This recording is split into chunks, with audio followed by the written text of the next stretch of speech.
You spent years building it. The calm, the authority, the unshakable composure under pressure. You don't lose your cool in a crisis.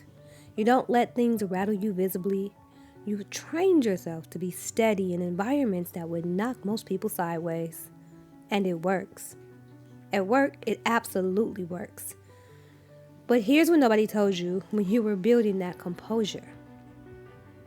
The people who know you best, the ones in your home, in your closest relationships, they're not reading your composure as calm. They're reading it as closed. And today we're going to talk about why and what to do about it. Welcome to The Regulated Life. I'm Erica Carter Folk. This is Raw Regulation, your daily somatic reset. Short, grounded, science-backed, and built to meet you exactly where you are right now. We spend a lot of time in this culture celebrating emotional composure. The leader who never breaks. The professional who never lets them see you sweat. The executive presence that signals I have it handled. And I want to be careful here because I'm not about to tell you that composure is bad. Composure has its place. There are environments where it's genuinely necessary and genuinely useful. What I want to talk about today is what composure costs when you can't take it off. When the skill you built for the boardroom becomes the default frequency you broadcast at home. Because here's the thing, your nervous system doesn't categorize composure as neutral. It doesn't read suppressed emotion as calm. It reads as braced, as held, as a system under tension. And the people closest to you, through co-regulation, through the biology of how human nervous systems read each other, feel that tension, even when you're saying all the right things. Let me give you the neuroscience on this because I think it reframes everything. Dr. James Pennebaker's research on emotional suppression is foundational here. His work shows that when we habitually inhibit emotional expression, which is exactly what professional composure requires, we stay in a low-grade sympathetic activation state. The body is holding something back, and that holding requires effort, physical effort, physiological effort. The muscles are slightly braced, the breath slightly shallower, the jaw carries tension. The eyes have a particular quality of focused alertness. These are not just aesthetic details. These are biological signals, and the people in your closest relationships are receiving them.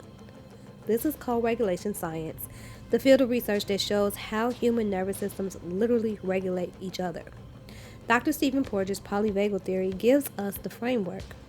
We're constantly broadcasting our autonomic state to the people around us through subtle cues. Facial expressions, vocal prosody, breath pattern, posture, the quality of eye contact. Below the level of language, faster than thought. When you arrive with the executive presence, tight jaw, efficient posture, that particular quality of contained intensity, your loved one's nervous systems receive it not as calm, but as a signal that you're braced for something, that the environment may not be safe enough for you to relax in. And when their nervous system receives that signal, they brace too, or they escalate, trying to get a reaction that proves you're actually there. Or they go quiet and carefully manage around you. Not because they're oversensitive, because they're human. Here's the part that I want to land. This is not about whether you love the people in your life. It's not about whether you're trying. It's about what your nervous system is broadcasting when you arrive, and whether the broadcast is creating the conditions for connection or for careful management. Executive presence is a trained sympathetic state, and the people you come home to aren't your board. They need a different frequency from you. I want to tell you about a client. We'll call her Judy. Judy ran a team of 40 people. She was known for her unshakable composure in a crisis. Her team called her the steady one. She was enormously proud of that. She came to me because her kids, ages 7 and 10, had started acting out every evening the moment she got home. More chaos, more noise, more fighting between the two of them. Her evenings were exhausting. She was starting to dread coming home. When we mapped her nervous system pattern, here's what we found. Judy was arriving every evening in a sustained sympathetic state.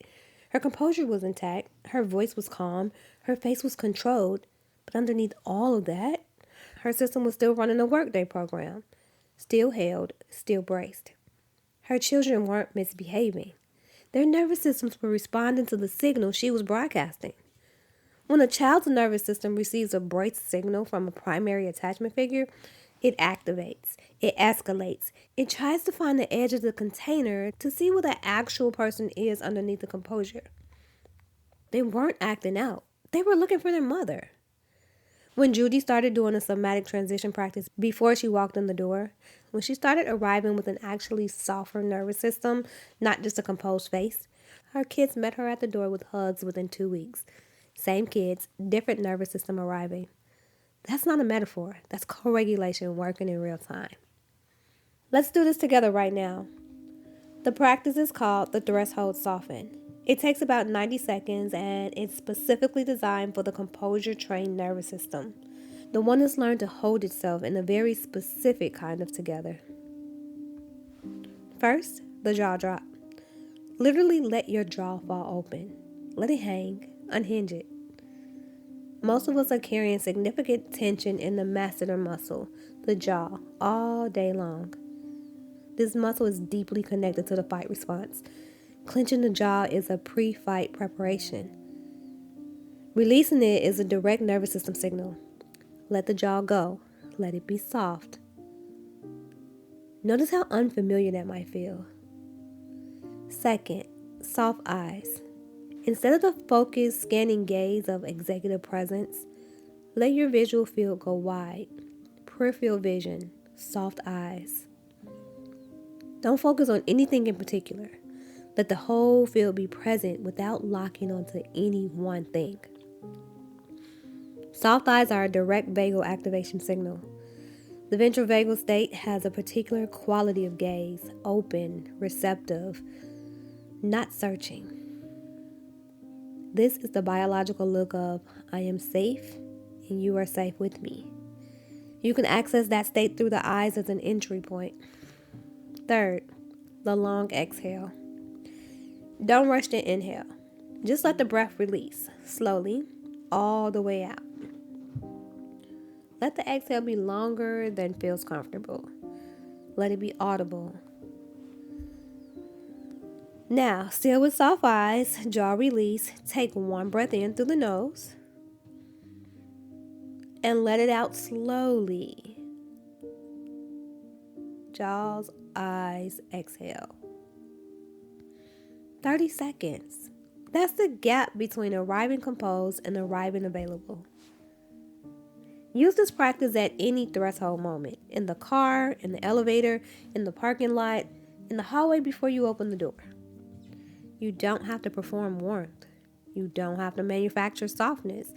You just have to arrive with a jaw that's dropped, with eyes that are soft, with a breath that's actually out.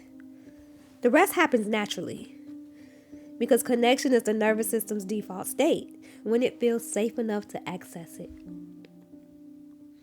If you want to understand the specific armor your nervous system carries, what archetypes you default to and why, the Relational Nervous System quiz will show you.